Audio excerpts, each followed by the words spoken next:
គេធ្វើអីក៏ខុសគេធ្វើអីក៏ទៅ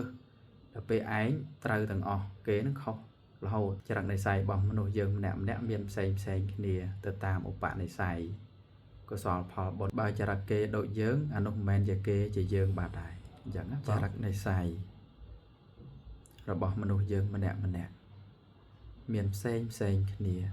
មានខុសគ្នាញោមញាតិញាតិញោមបើធ្លាប់លើកន្លងមកអ្នកខ្លះគាត់ថាខ្ញុំមិនចូលចិត្តចរិតអ្នកនេះទេពោះចរិតនិស័យរបស់មនុស្សយើងនឹងវាមានផ្សេងគ្នាខុសគ្នាអញ្ចឹង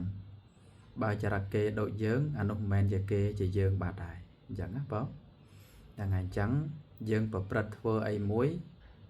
កុំឲ្យចង់ដូចចរិតគេចាត់គេធ្វើម៉េចបំពេញតែចំណងឬក៏តម្រូវចរិតចិត្តខ្លួនឯងហ្នឹងទៅអាហ្នឹងយើងបានសេចក្តីសុខហើយបាទនៅក្នុងផ្លូវពុទ្ធសាសនាហ្នឹងព្រះអង្គសម្ដែងពោលថាតកតងនឹងចរិតរបស់មនុស្សហ្នឹងមាន6មានរាគៈចរិតទោសៈចរិតមោហៈចរិតវិតកចរិតសទ្ធាចរិតនិងពុទ្ធិចរិត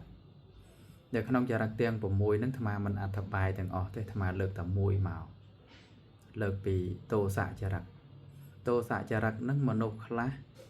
ចរិតចេញមកហ្នឹងគឺឆាវឆាវញាតិញោមធ្លាប់ជួបអីបងណាគេធ្វើអីក៏ខុសគេធ្វើអីក៏ទៅដល់ពេលឯងត្រូវទាំងអស់គេនឹងខុសរហូតអញ្ចឹងណាអាហ្នឹងលោកឲ្យឈ្មោះថាទោសៈចរិតគឺខឹងច្រើនឆាវឆាវច្រើនទៅនេះទៅនោះច្រើនហ្នឹងអាហ្នឹងលោករាប់ចូលជាទោសៈចរិតដែរអញ្ចឹងចរិតនិស័យរបស់មនុស្សយើងម្នាក់មានផ្សេងគ្នាទៅតាមឧបនិស្ស័យកុសលផលបុណ្យដែលយើងបានសាងប្រព្រឹត្តពីពេលមុនមកបើពួកគេចរិតនិស័យផ្សេងយើងចរិតនិស័យផ្សឹងប៉ុណ្ណាបើចូលរួមចែកម្លែកធម្មទានប៉ុណ្ណឹង